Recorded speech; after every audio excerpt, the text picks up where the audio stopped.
Tere! Te kuulate Euroopa rahuprojekti manifesti.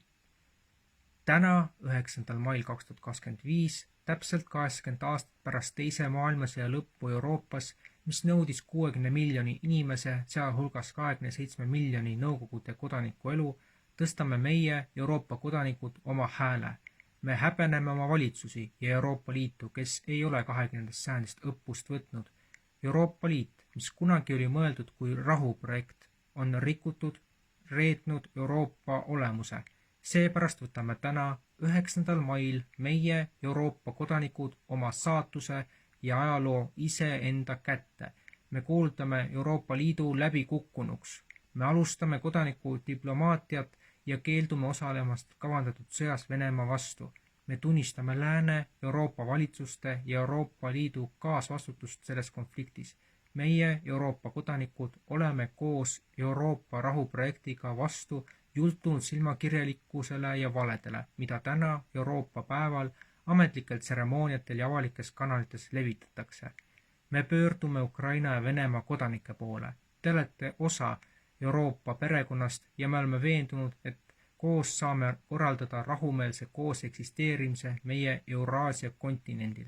Meil on meeles kujutlused sõjaväekalmistutest Volgogradist, Riia, Lorraine, Simmerach ja Amestrofini.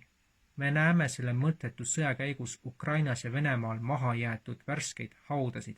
Kuigi enamik Euroopa Liidu valitsusi ja selle sõja eest vastutavad isikud löövad trummi ja eitavad, mida sõda inimestele tähendab, oleme meie kodanikud õppinud möödunud sajandist. Euroopa, mis tähendab mitte kunagi enam sõda.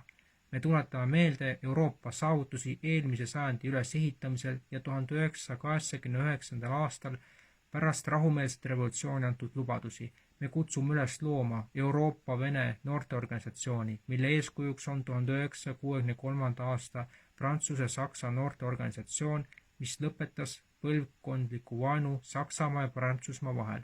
Nõuame Nord Stream 2 gaasijuhtme rekonstrueerimist ja sanktsioonide lõpetamist.